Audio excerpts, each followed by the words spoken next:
So good morning plus 1 and plus 2 class. How are you all? I hope that you all are fit and fine and you all are watching my videos and getting more and more information. And as you know very well your exams are coming and you need a lot of preparation. So this is a revision video of the chapter नियोजित विकास की राजनीति और हम लोग कह सकते हैं कि इस चैप्टर का नाम जो है वो इंग्लिश में हम लोग इसको कहेंगे politics in a plan way. ठीक है. So in the previous video I told you about what were the problems after the independence of India. भी किस तरह से प्रॉब्लम्स आई and how these were tackled by the government के द्वारा इस प्रॉब्लम को कैसे टैकल किया गया. So in this chapter I will tell you about the development which were very necessary for the Indian point of view. And as you know very well कि without development the economy of the country is not able to be raised. उस देश की economy जो होती है वो रुक जाती है, कहीं ना कहीं हाल्ट हो जाती है. सो लेट्स सी कि क्या हुआ था. इस चैप्टर के माध्यम से मैं बताने की कोशिश करूँगा. सो कहता है पिछले 2 अध्यायों में हमने पढ़ा कि लास्ट प्रीवियस 2 चैप्टर्स में कहता है हमने पढ़ा कि स्वतंत्र भारत के नेताओं ने कैसे राष्ट्र निर्माण और लोकतंत्र कायम करने की चुनौती का सामना किया था. अब तीसरी चुनौती की ओर रुख करें कि यह चुनौती आर्थिक विकास की थी. मतलब हम लोग चाहते थे कि हमारा इकोनॉमिक डेवलपमेंट हो ज़्यादा से ज़्यादा ताकि सबकी भलाई को सुनिश्चित किया जा सके. सबकी भलाई का मतलब है कि सब वर्गों की भलाई को सुनिश्चित किया जा सके. पहली 2 चुनौतियों की तरह हमारे नेताओं ने इस मामले में भी कुछ अलग और तनिक कठिन रास्ता चुना था. वो क्या रास्ता था हम देखते हैं आगे. आर्थिक विकास के मामले, अभी यहाँ मैं आर्थिक विकास बोल रहा हूँ तो ध्यान में रखिए कि इकोनॉमिक डेवलपमेंट की बात ही हो रही है कि उन्हें एक सीमा तक ही सफलता मिली क्योंकि आर्थिक विकास की चुनौती ही ज़्यादा कठिन और गहरी थी. कहता है this was the biggest problem. Earlier some problem were there but they were tackled but this was the very very big problem. So कहता है इस अध्याय में हम आर्थिक विकास की कुछ बुनियादी सवालों के लिए गए राजनीतिक फैसलों के बारे में पढ़ेंगे. मतलब क्या डेवलपमेंट होनी थी, क्या इकोनॉमिक डेवलपमेंट का क्या क्राइटेरिया था या उसके लिए क्या पैरामीटर्स रखे गए थे, उसके लिए क्या पॉलिटिकल डिसीजन लिए गए थे, वो हम देखते हैं. फर्स्ट है विकास को लेकर मुख्य बहस क्या थी और इसको लेकर कौन से अहम फैसले हुए. पहले 2 दशकों में हमारे नेताओं ने कौन सी रणनीति अपनाई और उन्होंने ऐसा क्यों किया. इस रणनीति की मुख्य उपलब्धियां क्या रही और इसकी सीमाएं क्या थी. बाद के सालों में इस रणनीति को क्यों छोड़ दिया गया. So here you can see that this is the third chapter and clearly written नियोजित विकास की राजनीति. सो लेट्स स्टार्ट कि what were the political decisions were taken for the development और किस तरह से हमारे देश का डेवलपमेंट हुआ और विकास हुआ हम देखेंगे यहाँ पे. सो कहता है इस्पात की विश्वव्यापी मांग बढ़ी तो निवेश के लिहाज से उड़ीसा एक महत्वपूर्ण जगह के रूप में उभरा. मतलब उड़ीसा में इस्पात के काफ़ी भंडार हैं. तो कहता है जैसे ही पूरी दुनिया में इस्पात की मांग बढ़ी तो उसके लिए उड़ीसा एक महत्वपूर्ण जगह के रूप में उभरा. उड़ीसा में लोहा का एक विशाल भंडार था और अभी इसका दोहन बाकी था, यानी कि इसको अभी तक पूरी तरह से निकाला नहीं गया था या वहाँ से निकालना शुरू नहीं हुआ था. और ये एक इसीलिए एक इम्पोर्टेंट जगह थी. उड़ीसा की राज्य सरकार यानी कि स्टेट गवर्नमेंट ने लो ऐसा कि इस अप्रत्याशित मांग को भुनाना चाहा, यानी कि वो चाहती थी कि यहाँ किसी न तरह के आयरन ओर के प्लांट जो लगाए जाए ताकि इस एरिया को ज़्यादा से ज़्यादा फ़ायदा हो सके. उसने अंतर्राष्ट्रीय इस्पात निर्माताओं और राष्ट्रीय स्तर के इस्पात निर्माताओं के साथ सहमति पत्र पर हस्ताक्षर किए. सो आप देख सकते हैं कि वहाँ की जो उड़ीसा की राज्य सरकार थी उस राज्य सरकार ने इंटरनेशनल आयरन और कंपनियां और नेशनल आयरन और कंपनियों के साथ कुछ डॉक्यूमेंट सिग्नेचर किए. सरकार सोच रही थी कि इससे सरकार में ज़रूरी पूंजी निवेश भी हो जाएगा और रोज़गार के अवसर भी बड़ी संख्या में सामने आएंगे. मतलब सरकार को लग रहा था कि ये डेवलपमेंट के लिए एक बहुत ही अच्छा तरीका है, इससे ज़्यादा से ज़्यादा लोगों को एम्प्लॉयमेंट बढ़ेगी और जो स्टेट में उड़ीसा की जो स्टेट है उसका नेशनल इनकम में भी इजाफा होगा और यहाँ के लोगों का जो लाइफ स्टाइल है वो भी इम्प्रूव होगा. लौह अयस्क के ज़्यादातर भंडार उड़ीसा के सर्वाधिक अविकसित इलाकों में हैं, यानी कि अविकसित इलाके जो अभी तक किसी भी तरह से डेवलप नहीं हुए हैं, उन इलाकों के अंदर ज़्यादातर ये जो एरियाज़ है, जो आयरन और एरियाज़ है, वो उसी के अंदर भरे हुए हैं। खासकर इन राज्यों में आदिवासी बहुत जिलों में हैं और उसमें भी ट्राइबल इलाकों में वो लोग, बहुत सारे लोग रहते हैं। आदिवासियों को डर था कि अगर यहाँ उद्योग लग गए तो उन्हें अपने घर बार से विस्थापित होना पड़ेगा, यानी कि वो ये जानते थे कि अगर यहाँ पर किसी भी तरह की इंडस्ट्रीज लगेंगी तो they have to be displaced, भी उनको यहाँ से जाना पड़ेगा। और whatever work they were doing for their livelihood, मतलब जो वो काम अपनी आजीविका के लिए कर रहे थे, यानी कि जिस तरह की वो अर्निंग कर रहे थे, वो भी ख़त्म हो जाएगी। दूसरी, पर्यावरणविदों को इस बात का भी डर था कि खनन और उद्योग से पर्यावरण प्रदूषित होगा, यानी कि environmentalist were in fear that, उनको भी इस बात का डर था कि अगर किसी भी तरह से यहाँ पे माइनिंग होगी या माइनिंग का काम होगा तो उससे एनवायरनमेंट जो और ज़्यादा पोल्यूशन होगा। अगर यहाँ पे इंडस्ट्री लगाई जाएंगी तो उससे भी और एनवायरनमेंट जो बहुत ज़्यादा प्रदूषित हो जाएगा। केंद्र सरकार को लगता था कि अगर उद्योग लगाने की अनुमति नहीं दी गई तो इससे एक बुरी मिसाल कायम होगी और देश में पूंजी निवेश में बाधा पहुंचेगी, यानी कि सेंट्रल गवर्नमेंट को भी लगता था भी अगर ऐसे परमिशन नहीं मिली या परमिशन नहीं दी गई तो देश के जो पूंजी निवेश है उसके अंदर बहुत ज़्यादा, पूंजी निवेश का मतलब अभी देश की इनकम को बहुत ज़्यादा नुकसान होगा। इस उदाहरण में कई तरह के हित सक्रिय हैं। क्या आप इन हितों को पहचान कर ऊपर के उदाहरणों में संघर्ष के अहम बिंदु कौन कौन से हैं? क्या आपको लगता है कि कोई ऐसा बिंदु भी है जिस पर सभी पक्ष राजी हो सके? मतलब क्या आप मानते हो कि कोई ऐसा सुझाव निकल सकता है जिस पे सभी लोग सहमत हो जाएं? क्या इस मामले को इसी भांति सुलझाया जा सकता है कि इससे संबंधित सभी हितों को संतुष्ट किया जा सके?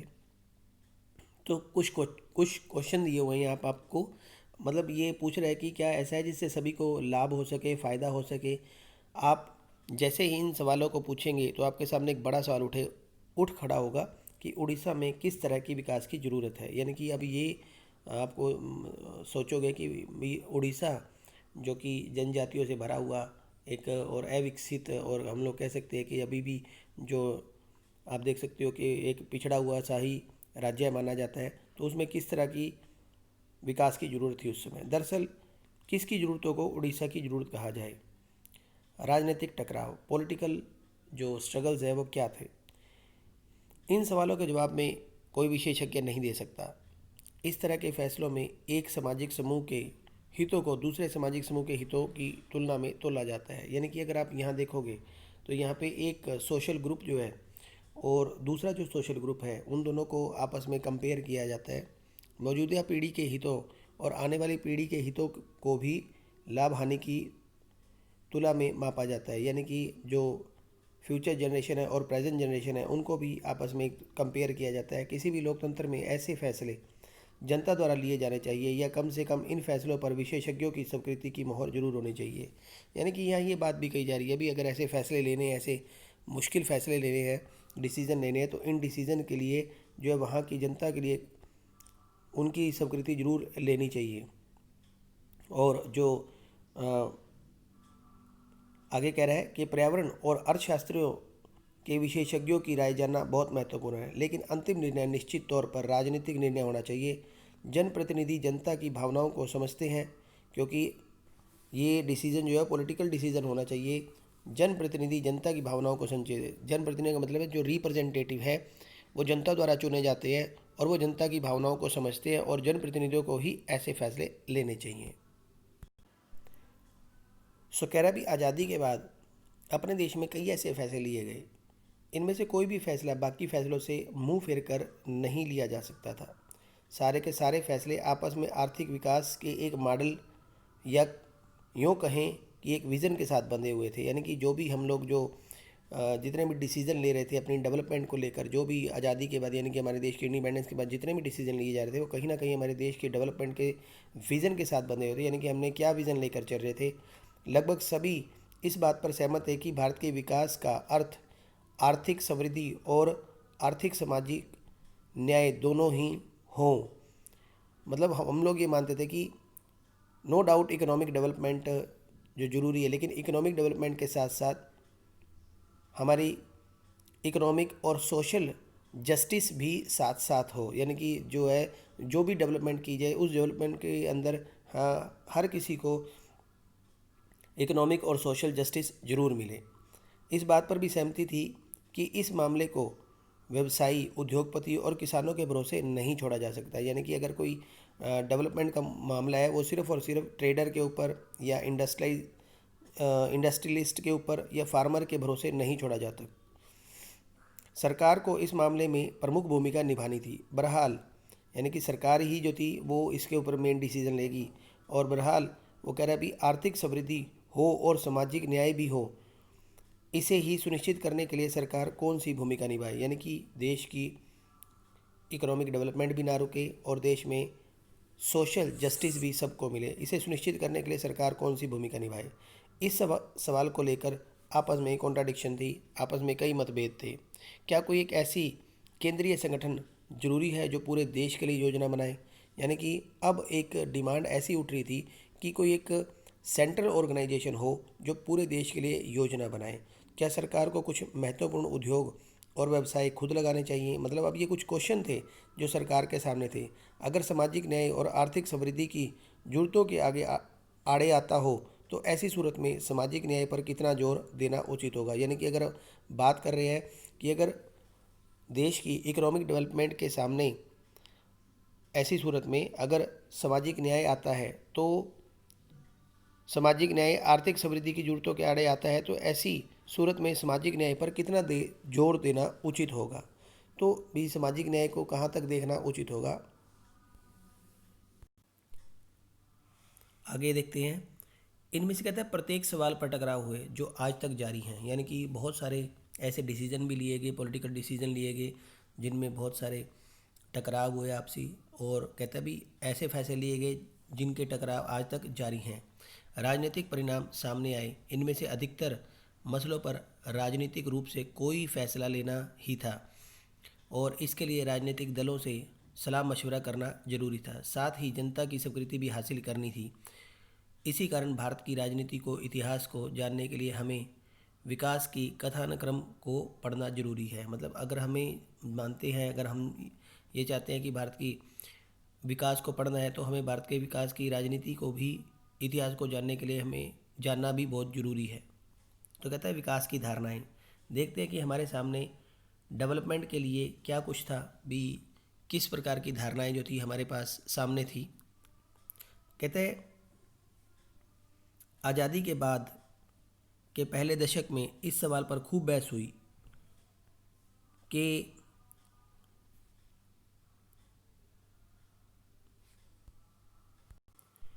कहते हैं उड़ीसा के उदाहरण से हमें पता चलता है कि इतना कह भर देने से बात नहीं बनती।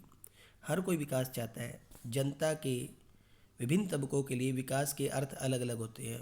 सिंपली है, आप अगर 10 लोगों से बात करेंगे तो उनके लिए डेवलपमेंट के लिए जो गोल होंगे या डेवलपमेंट के उनके सामने जो गोल होंगे वो अलग अलग होंगे। मिसाल के लिए इस्पात संयंत्र बैठाने के लिए योजना बना रहे उद्योगपति इस्पात के किसी शहरी उपभोक्ता और इस्पात संयंत्र लगाने के लिए प्रस्तावित इलाकों में रह रहे किसी आदिवासी के लिए विकास का अर्थ अलग अलग होगा। सिंपली बात है भी, अगर कोई इंडस्ट्रीज है तो उसके लिए उद्योग लगाना उसके लिए बेनिफिट है।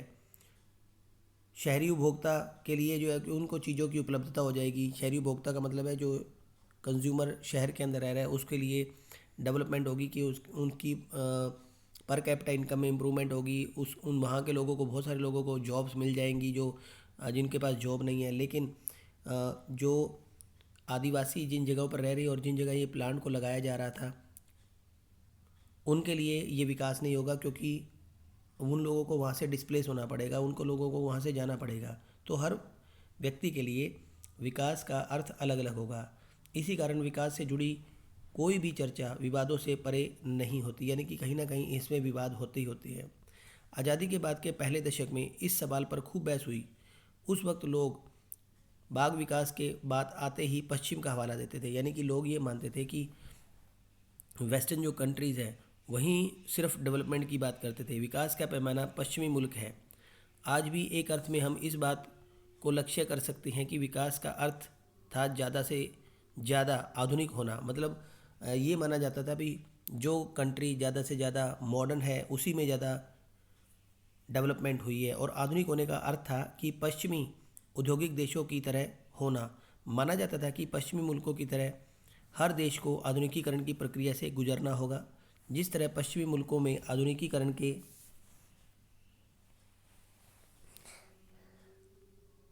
कारण पुरानी सामाजिक संरचना टूटी और पूंजीवाद तथा उदारवाद क्या हुआ उदय हुआ।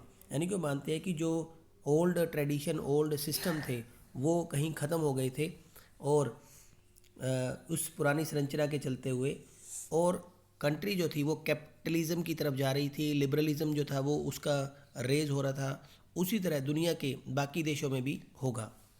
आधुनिकीकरण को समृद्धि, भौतिक प्रगति और वैज्ञानिक तर्क बुद्धियों का पर्यायवाची माना जाता है। यानी कि मॉडर्नाइजेशन जो है, अगर हम इसको कहें कि modernisation is a synonym of scientific thinking, या अगर हम इसकी बात करें भी modernisation is just let to be a development in physics, ये बात यहाँ कही जा रही है तो ये गलत नहीं होगा। लोगों का सोचना ऐसा था। विकास की ऐसी धारणा को मानने के कारण तब हर कोई विभिन्न देशों को विकसित, विकासशील अथवा अविकसित बताकर उनके बारे में अपनी बातें कहता था। आज़ादी के वक्त हिंदुस्तान के सामने विकास के दो मॉडल थे। पहला उदारवादी पूंजीवादी मॉडल था। यूरोप के अधिकतर हिस्सों में, संयुक्त राज्य अमेरिका में यही मॉडल अपनाया गया था। यानी कि हम लोग यहाँ बात कर रहे हैं, अभी हम लोग तो चाहे तो वो एक लिबरल उदारवादी पूंजीवादी मॉडल था यूरोप के अधिकतर हिस्सों में, और संयुक्त राज्य अमेरिका में यही मॉडल अपनाया गया था। उदारवादी का मतलब है भी लिबरल पॉलिसीज़ और कैपिटलिज्म को अपनाया जाना। दूसरा समाजवादी मॉडल था, इसे सोवियत संघ द्वारा अपनाया गया था। आप इन दोनों विचारधाराओं के बारे में पढ़ चुके हैं और आप यह भी जानते हैं कि दो महाशक्तियों के बीच शीत युद्ध का दौर चला था। उस वक्त हिंदुस्तान में बहुत से लोगों विकास के सोवियत मॉडल से गहरे प्रभावित थे और ऐसे लोगों में भारतीय कम्युनिस्ट पार्टी के ही नहीं बल्कि सोशलिस्ट पार्टी और खुद कांग्रेस के नेहरू तक शामिल थे। यानी कि ज़्यादातर लोग मानते थे कि हमें सोवियत मॉडल को अपनाना चाहिए और उसमें भारतीय कम्युनिस्ट पार्टी जो थी वो भी इसी के साथ शामिल थी और सोशलिस्ट पार्टी और खुद नेहरू तक इसमें शामिल थे। अमेरिकी तर्ज के पूंजीवादी विकास के पैरोकार बहुत कम थे, यानी कि जो मानते थे कि हमें कैपिटलिज्म की तरफ नहीं जाना चाहिए। आज़ादी के आंदोलन के दौरान ही एक सहमति बन गई और नेताओं की इस पसंद में यही सहमति प्रतिबंधित हो रही थी कि राष्ट्रवादी नेताओं के मन में यह बात बिल्कुल साफ थी कि आज़ाद भारत की सरकार आर्थिक सरोकार अंग्रेजी हुकूमत के आर्थिक सरोकारों से एकदम अलग होंगे। यानी कि हमारी जो सरकार होगी वो अंग्रेजी सरकारों की तरह नहीं सोचेगी और हमारे जो सरोकार होंगे वो एकदम अलग होंगे। आज़ाद भारत की सरकार अंग्रेजी हुकूमत की तरह संकुचित व्यापारिक हितों की पूर्ति के लिए काम नहीं करेगी। यानी कि जो हमारा जब देश आज़ाद हो जाएगा तो हम सिर्फ कुछ एक व्यक्तियों के ट्रेड के बारे में ही नहीं सोचेंगे और सिर्फ उन्हीं के लिए काम नहीं करेगी हमारी सरकार। आज़ादी के आंदोलन के दौरान ही यह बात भी साफ हो गई थी कि गरीबी मिटाने और सामाजिक आर्थिक पुनर्वितरण के काम का मुख्य जिम्मा सरकार का होगा। मतलब सोशल डेवलपमेंट और सोशल इकोनॉमिक डेवलपमेंट का काम करने का जिम्मा भी जो है वो भी गवर्नमेंट का होगा। नेताओं में इस बात को लेकर बहस छिड़ी। कुछ औद्योगिकरण को उचित रास्ता मानते थे तो कुछ की नज़र में कृषि का विकास करना और ग्रामीण क्षेत्रों की गरीबी को दूर करना सबसे पहले ज़रूरी था। यानी कि कुछ लोग मानते थे कि ज़्यादा से ज़्यादा इंडस्ट्री लगानी चाहिए, तो कुछ लोग मानते थे भी कृषि की तरफ, कृषि को डेवलपमेंट करना या कृषि की एग्रीकल्चर को जो है वो डेवलपमेंट करना बहुत ज़्यादा ज़रूरी है। और कुछ लोग मानने थे कि कहीं गरीबी को दूर करना सबसे ज़्यादा ज़रूरी था। तो आगे देखते हैं अगले वीडियो में।